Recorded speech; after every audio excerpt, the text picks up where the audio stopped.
Voilà encore une BD absolument géniale à vous procurer pour aller la découvrir, aller faire un tour sur le site qui apparaît sur l'écran chez Isser BD du côté de Metz. L'endroit où l'on vit, l'endroit où l'on travaille est extrêmement important et peut exercer une véritable influence sur notre santé mentale et physique. Et c'est ce que vous nous expliquez, Joseph, dans votre ouvrage L'influence du lieu, un ouvrage qui est paru aux éditions Guy Trédaniel. Sa 3e parution, là, il est dans une version complétée, augmentée, et vous nous l'expliquez très bien, puisque vous êtes un spécialiste en géobiologie, et parce que vous-même, vous en avez fait l'expérience il y a quelques années de cela, et c'est d'ailleurs ce qui vous a donné envie de pousser et bien plus loin les recherches. Expliquez-nous un petit peu en quoi notre environnement interfère sur notre santé. Notre environnement c'est primordial. Oui. Disons, et notre environnement a considérablement changé ces dernières années, ne serait-ce qu'avec l'arrivée du numérique, oui, dans les années 2000-2005 par là. Alors donc, l'environnement électromagnétique a été considérablement augmenté par des hautes fréquences, des fréquences pulsées, etc. Ça a commencé par les antennes relais, ça a commencé ensuite la téléphonie portable, Wi-Fi, Livebox, oui, et maintenant on en arrive à la 5G. Et il se trouve qu'il y a de plus en plus de personnes qui ne supportent plus cet environnement électromagnétique. C'est toutes ces ondes, en fait, qui ont une incidence sur notre corps. Absolument, qui ont une incidence sur notre corps. Ils ne supportent plus et deviennent électro-hypersensibles, et ça devient dramatique.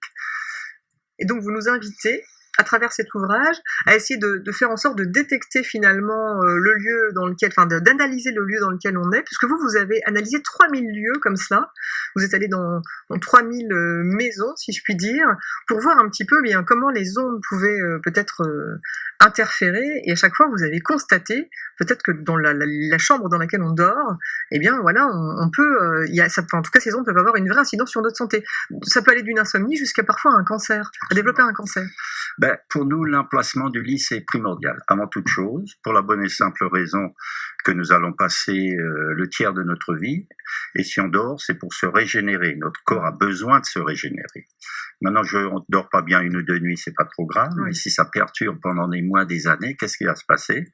Progressivement, ma vitalité va baisser, je suis fatigué, j'ai pas le moral, c'est un tout, l'homme holistique, on ne peut pas couper l'homme en rondelles.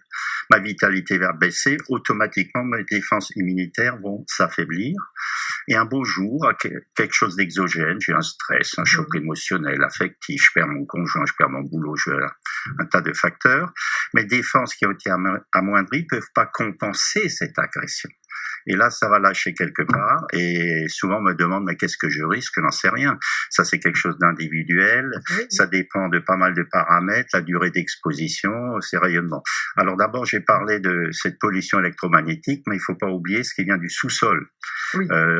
Ces ondes qui viennent du sous-sol, qui peuvent être perturbantes, géomagnétiques, ça peut provenir du rayonnement de radiation émise au-dessus de veines d'eau souterraines, de failles, glissements de terrain, des réseaux telluriques, Hartmann-Curie. Donc tout ça, ce sont des ondes qui vont se propager à la verticale. Et nous allons capter ces rayonnements.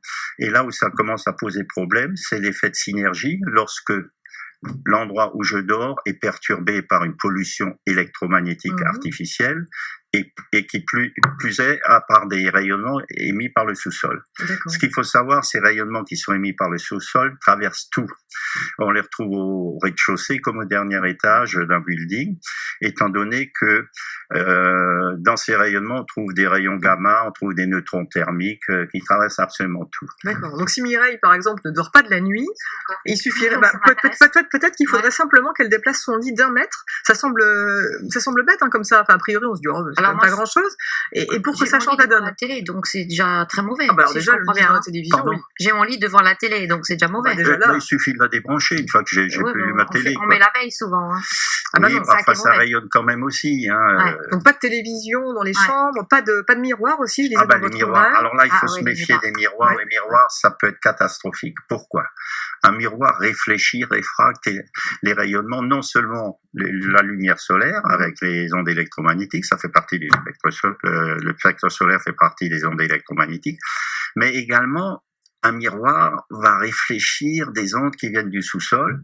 Et nous avons constaté de nombreuses fois, des centaines de fois, que on trouve des perturbations au niveau d'un lit, croisement de veine d'eau, faille ou que sais-je.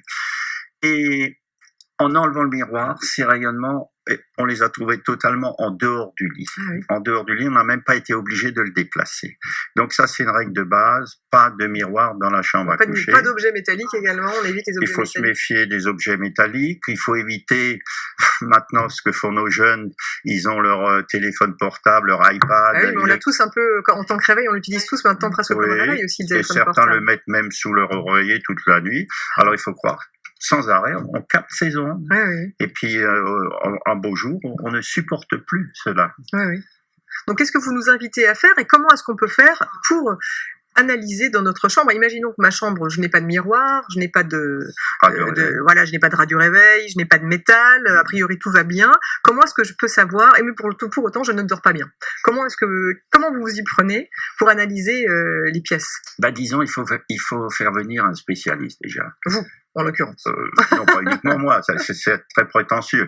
Non, mais disons, depuis 1984, l'association que je préside, qui s'appelle Études et Recherches en Géobiologie et en Environnement, on forme les gens viennent chez nous, on leur apprend à trouver les bonnes places, les mauvaises places. D'accord. Il faut savoir que tout le monde est en mesure de faire ça avec un minimum de formation. D'accord. Il faut quand même une petite formation, il faut des outils spécifiques, il faut des machines. Absolument. Alors donc il y a deux choses. Tout ce qui est d'origine technique, les champs électriques, basse fréquence, haute fréquence, la radioactivité, la terre électrique, le champ magnétique terrestre, nous avons des appareils pour mesurer ça. Mais ce qui vient du sous-sol, ces ondes qui peuvent être perturbantes qui viennent du sous-sol, on n'a rien trouvé de mieux que l'individu, par la radiesthésie. La radiesthésie, c'est on ressent les ondes et après il faut les interpréter. Il faut interpréter ce que je viens de ressentir. Alors pour ça, on a des baguettes graduées, on a une antenne qui s'appelle l'antenne léchère, on travaille avec des fréquences. C'est sur le principe de la résonance et ça permet de définir s'il s'agit, maintenant il y a une perturbation qui traverse, s'il s'agit d'une veine d'eau, s'il s'agit d'une faille, d'une diaclase ou autre chose.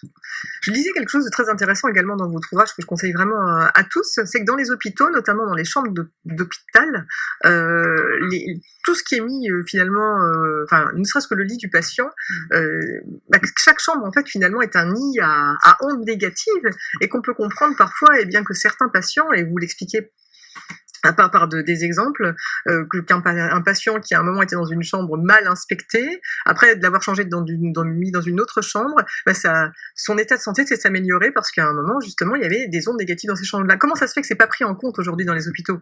Comment que ça se fait? Disons déjà dans un hôpital. Il faudrait mettre des lits en bois.